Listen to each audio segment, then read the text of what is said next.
Before you say anything, yes, as a matter of fact, somebody does have to do it. I'm talking about driving and reviewing cars like this 2017 McLaren 570 GT. I've been blessed to have three supercars since the beginning of 2017, the Audi R8, the Aston Martin DB11, and now this drop-dead gorgeous 570 GT. Let's talk about what sits in the middle of the car, which is a 3.8-liter V8 with twin turbos. It's putting out 562 horses and 443 pound-feet of torque. It'll take you to 60 miles an hour in 3.3 seconds, and if you keep accelerating, the 570 GT will take you up to 204 miles per hour. Adding to the performance is a 7-speed seamless shift dual-clutch transmission. The shifting up or down is instantaneous. In fact, the transmission shifts quicker than you can hit the shift paddles on the steering wheel. On the center console, you have three modes that control the suspension system, and on a separate switch, there are three modes for the powertrain.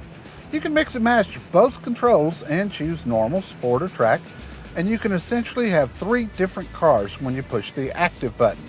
For me, I like both set in sport mode in town, but sport on the dampers and track on the engine when out on the open highway. After you play with the controls for a little while, the default normal setting in both modes is just a little bit too tame. Now here's the deal with this car. Its big sister, the 570S, is sportier and has a tighter suspension and steering, but the GT is more of a daily driver that exudes confidence. Normally I recommend cars like this as weekend drivers, but this is one you can actually drive all the time. It's that good. That is what is so important about these settings. The 570 GT weighs in at just 3,296 pounds, about the weight of a Ford Focus. Much of the reason for the lack of weight is the 570 has a carbon fiber chassis and uses aluminum for the body.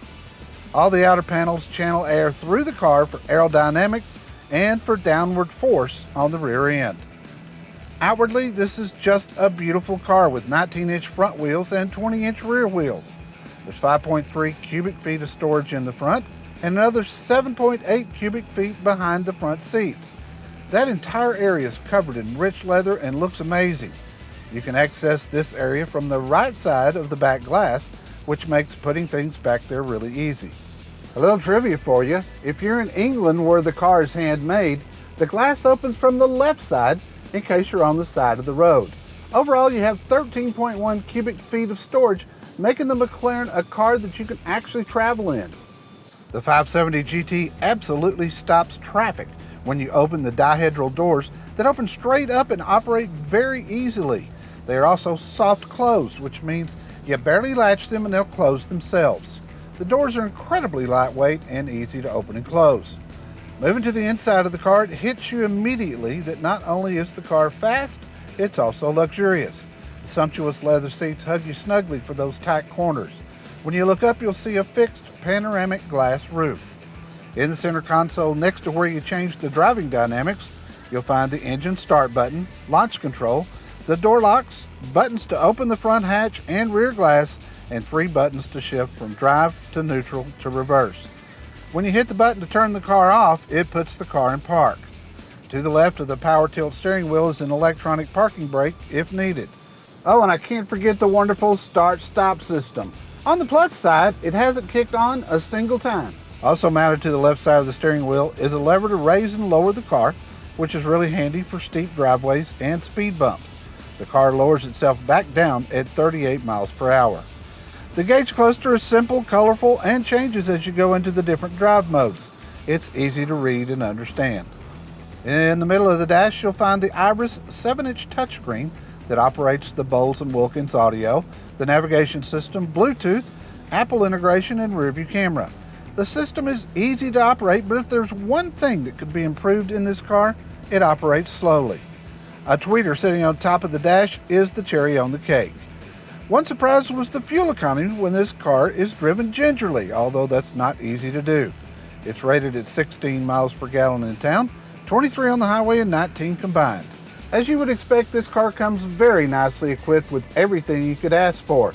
My tester has $15,000 in options, primarily interior upgrades, the sport exhaust, the color, and the 15-spoke wheels. MSRP on this one, as equipped, is $216,420. In summary, this car has unbelievable power and handling. And with many sports cars, you have to choose.